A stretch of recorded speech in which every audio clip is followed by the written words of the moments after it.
Parashat Matot, cours numéro 1. La paracha, c'est une des parachiotes qui nous parle de jurés, des interdictions de vœux. Ish qui est dor neder, c'est le deuxième passouk. Un homme qui fait un vœu l'Hachem pour Hachem. O hishava shevoa, ou bien il jure. Les essor isar anacho pour s'interdire quelque chose. Lo yachel devaro, il ne devra pas profaner sa parole. Kechol hayotse mipi yaaseh, tout ce qu'il a fait sortir de sa bouche, il devra l'accomplir. En réalité, dans la Torah, il y a 3 sortes d'obligations provoquées par la parole. Le neder simple, c'est ce qu'on appelle, c'est pas ce qu'on appelle en français, c'est pas le sens simple du mot vœu. Neder, c'était une possibilité de s'interdire quelque chose. Par exemple, quelqu'un, il veut arrêter de fumer.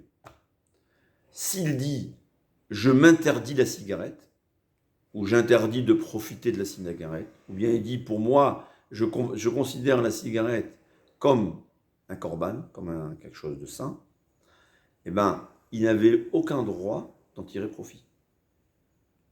Dans le temps, ça se passait aussi entre amis. Des fois, l'un se fâchait avec l'autre, comme l'histoire de Rabbi Akiva. Quand le beau-père de Rabbi Akiva s'est imaginé que sa fille s'est mariée avec un ignorant, il a fait un neder. C'est quoi le neder ? Il a interdit tous ses biens à sa fille. Donc, au fait, sa fille n'avait aucun droit de tirer profit de quoi que ce soit qui lui appartient. Il faut le dire des bouches. C'est la force de la parole, très intéressant. C'est ce que Raphaël Vologénaire nous explique, que nous on s'imagine, j'ai dit que c'est interdit, et alors ? C'est pas seulement une promesse. Le fait même de dire que c'est interdit, c'est devenu saint. C'est-à-dire, si on avait les lunettes du Harizal, on aurait vu que par rapport à la personne, comme dans l'histoire de Kalba Savoie, Rachel, si elle tirait profit, c'est exactement la même profanation que quelqu'un qui mange un animal qui a été sanctifié. Il y avait une sainteté autour, je ne sais pas ce que c'est, mais c'est-à-dire c'est une réalité qui se transforme grâce à la parole. Parce que la parole de l'homme a beaucoup de force. On l'a expliqué dans Parashat Balak, c'est quoi la malédiction, comme explique le Chinour. Parce que la parole, c'est ce qui est, on peut dire, ça vient de l'âme, de la neshama de l'homme. Un animal ne peut pas parler. Il peut imiter des sons, mais pas parler. Parce que parler, ça devient de la neshama. Quand on utilise la parole, ça a énormément de pouvoir. Ça peut transformer des mondes spirituels, pas des mondes physiques, mais des mondes métaphysiques, ça les transforme. Si je dis la cigarette est interdite, eh ben, c'est devenu réellement interdit, et il n'y a pas de différence dans l'interdit, celui qui sanctifie un animal et il en tire profit, ou celui qui s'interdit une cigarette et il en tire profit. On pouvait le faire avec des amis, ça se passait des fois dans le temps, mais la Gemara a dit que c'est un rachat celui qui fait ça. On n'a pas le droit de s'interdire des choses. C'est quelque chose qui devrait se faire utiliser dans des cas extrêmes. C'est possible aussi que la Torah n'a aucune volonté qu'on le fasse, mais la Torah nous dévoile que oui, notre parole a un pouvoir pareil. Ça peut interdire, mais ça ne veut pas dire qu'on a le droit de l'utiliser. C'est-à-dire, c'est possible que Kalba Savoie aurait demandé au rabbanim dans le temps, est-ce qu'il avait raison de le faire ? Et on lui aurait dit, non, tu n'aurais pas dû le faire. Il a fait ça, si on a le droit de parler comme ça, un coup de colère, il a interdit à sa fille. Il a regretté d'ailleurs. C'est ensuite qu'il est venu chez Rabbi Akiva, et Rabbi Akiva, il lui a dit on a la possibilité, il y avait 3 sages qui ont la possibilité. Il faut savoir aussi que tout neder, tout vœu, on peut venir devant 3 sages, et il faut qu'ils trouvent une faille dans le vœu, et ils vont annuler le vœu. Mais il faut absolument qu'il y ait 3 sages qui, eux, annulent le vœu. Mais sinon, le vœu reste. Donc on parle de ce qu'on appelle nidré issour, c'est-à-dire je peux m'interdire quelque chose. Mais si par exemple je dis je m'oblige de faire quelque chose, ça ne fait pas partie de ces vœux, c'est ce qu'on appelle nidré mitzvah. C'est-à-dire quelqu'un qui fait un vœu de mitzvah.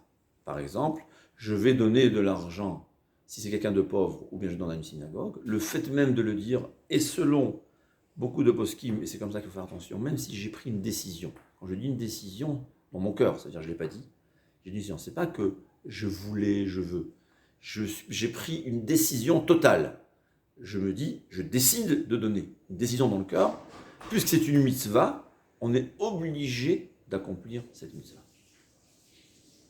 Ça s'appelle nidré mitzvah. C'est une obligation. Et là aussi, il faudra venir devant 3 rabbanim qui vont annuler le vœu, mais là, c'est beaucoup plus difficile.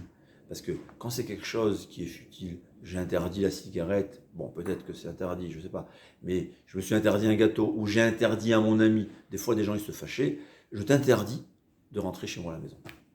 Eh bien, l'ami n'avait pas le droit d'entrer à la maison. C'est devenu un sourd.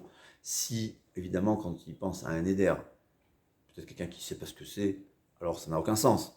Mais il faudra demander un rave. C'est pas si simple que ça. Parce qu'on a ce pouvoir par la parole d'interdire. L'idré mitzvah, alors quand c'est quelque chose de futile, le rave il pourra facilement trouver une faille dans le neder. On lui dit, si tu savais que c'était interdit, tu l'aurais fait. Par exemple. Et bien s'il dit non, on va annuler le neder. Mais quand c'est une mitzvah, on ne peut pas regretter la mitzvah. Par exemple, quelqu'un il a dit à son ami, je vais venir étudier. Il faut savoir que c'est une obligation d'étudier. Je téléphone, on étudie ce soir? Bien sûr, c'est un éder. Là, il faudra dire bli neder. Ou bien, quand on fait une mitzvah 3 fois, c'est une preuve aussi que j'ai accepté ça en tant que neder. C'est vrai que c'est la raison pour laquelle, la veille de Rosh Hashanah, on dit une condition, c'est dans le Hatarat Nedarim, mais celui qui ne sait pas ce qu'il a dit, eh ben, ça n'a pas de valeur. Ce n'est pas une lecture à faire, il faut comprendre ce qu'on dit. On dit, c'est ce qu'on dit, dorénavant il faut le savoir, on dit que toute obligation que je prends sur moi d'accomplir une mitzvah n'aura pas de valeur de neder. Alors, a posteriori, on va compter sur ce qu'on a dit à Rosh Hashanah. Mais normalement, si j'ai dit je vais faire une mitzvah, ça peut être, j'ai dit à ma femme, demain matin je vais à la tfila, c'est devenu un neder, je suis obligé d'aller à la tfila. Et c'est possible qu'il devra même dépenser beaucoup d'argent pour accomplir cette mitzvah, parce que c'est devenu un interdit. Le yachel devaro, je ne dois pas profaner ta parole. J'ai dit à quelqu'un, je te promets de l'argent. Si c'est quelqu'un de riche, c'est un cadeau. Alors, il faut être honnête. Mais, c'est pas un interdit. Par contre, si c'est quelqu'un de pauvre, c'est devenu une mitzvah, je suis obligé de lui donner. Ça peut être n'importe quelle mitzvah. J'ai ce doute, des fois, je dis à ma femme, je veux aller au kotel. Je ne sais pas si c'est une mitzvah ou pas, j'ai un doute. Alors, toujours, je pense, bli neder. Mais sinon, c'est possible que c'est une obligation, parce que toute parole, tout engagement d'accomplir une mitzvah, c'est devenu un neder, c'est un vœu, ça nous oblige. C'est-à-dire, c'est pas seulement parce que je l'ai dit, ça crée quelque chose dans le monde métaphysique, dans le monde spirituel, qui est obligé. Ça nous oblige, on est obligé d'accomplir la mitzvah. On dit un exemple, c'est que dès que j'ai dit je vais faire la mitzvah, il y a le malach qui a été créé. Mais le pauvre, il ne peut pas s'envoler, ses ailes, il est paralysé jusqu'au moment où j'accomplis la mitzvah. C'est un exemple qu'on donne. Mais c'est vrai. Même si l'exemple n'est pas exact, c'est sûr que c'est ce sens-là. C'est-à-dire, j'ai créé quelque chose par ma parole, c'est la force de la parole d'une personne. Quand on fait un vœu, que ce soit un vœu, donc je m'interdis quelque chose, chose qu'aujourd'hui n'existe presque pas, et Baruch Hashem, parce que Chachamim ont travaillé énormément pour justement empêcher les gens de le faire, parce qu'apparemment dans le temps, les gens utilisaient comme ça. Et c'était fréquent, comme aujourd'hui on jure à droite et à gauche, qui est chose mauvaise qu'on va expliquer dans le cours prochain, dans le temps, on s'interdisait à droite et à gauche. Dès qu'on se fâchait, pour la moindre raison, tu rentres plus chez moi, je t'interdis d'entrer chez moi, tous mes biens sont interdits à toi, et les gens, comme ça, ils restaient fâchés. Et après, pour annuler un vœu, c'est pas facile. En plus, c'est vrai que c'est conseillé, mais des fois on est gêné. Ouais. J'ai interdit ma maison à mon ami, je vais aller chez le Rav, je lui dis, Rav, j'ai regretté. Hein, c'est facile de dire que j'ai regretté, c'est très difficile. Donc, faire attention à sa parole. Et ce qui est aujourd'hui fréquent à savoir, c'est quand on fait une mitzvah. On a l'habitude de dire bli neder, c'est bien. Mais c'est seulement dans le cas d'une mitzvah. Bli neder, je vais étudier. Il faut faire attention. Il faut, de temps à autre, peut-être se dire à voix haute ou à voix basse, mais se dire, à chaque fois que je m'engage à faire une mitzvah, je ne m'engage pas réellement, je m'engage bli neder. C'est vrai qu'en théorie, c'est mieux de s'engager, parce que dès qu'un homme il s'engage à faire une mitzvah, déjà le mérite de la mitzvah existe. Comme on a dit, le malach est déjà créé. Mais comme la Gemara a dit, Tov shelotidor, mishetidor veloteshalem. il vaut mieux ne pas faire de vœux plutôt que de faire un vœu et chas v'shalom le rater. Parce que, étant donné que si on n'accomplit pas notre vœu, c'est tellement grave qu'il faut éviter de prendre le risque. Le seul cas où Chachamim nous disent qu'on a le droit de faire un vœu, c'est comme Yaakov Avinu, quand on est en danger, quand on est en problème, on a le droit de s'engager à donner la tzedaka, de s'engager à faire une mitzvah. Quelqu'un il a un enfant malade, quelqu'un, chas v'shalom, il a un problème. Je m'engage dorénavant à venir faire la tfila betzibur, par exemple. Évidemment, il faut toujours faire très attention.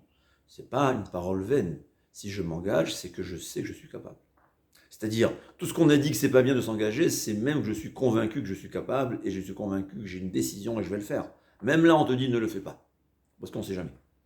Mais dans le cas de danger ou dans le cas de nécessité absolue, là, on a le droit de s'engager à donner quelque chose. Donc, pour se sauver, ou bien par exemple quand on vend les mitzvot, parce que c'est le moyen de faire fonctionner la synagogue. Donc Chachamim nous permettent de s'engager, même en public, comme ça provoque de la bonne jalousie, pas de la mauvaise. Il faut que ce soit de la bonne jalousie, c'est-à-dire si quelqu'un il a les moyens, il est jaloux de son ami, il va donner lui aussi. Mais si il n'a pas de l'argent et il est jaloux juste pour l'honneur, ça n'a aucune valeur. En tout cas, c'est ça les Nédarim. Le cours prochain, on va expliquer ce que c'est le serment juré et la gravité.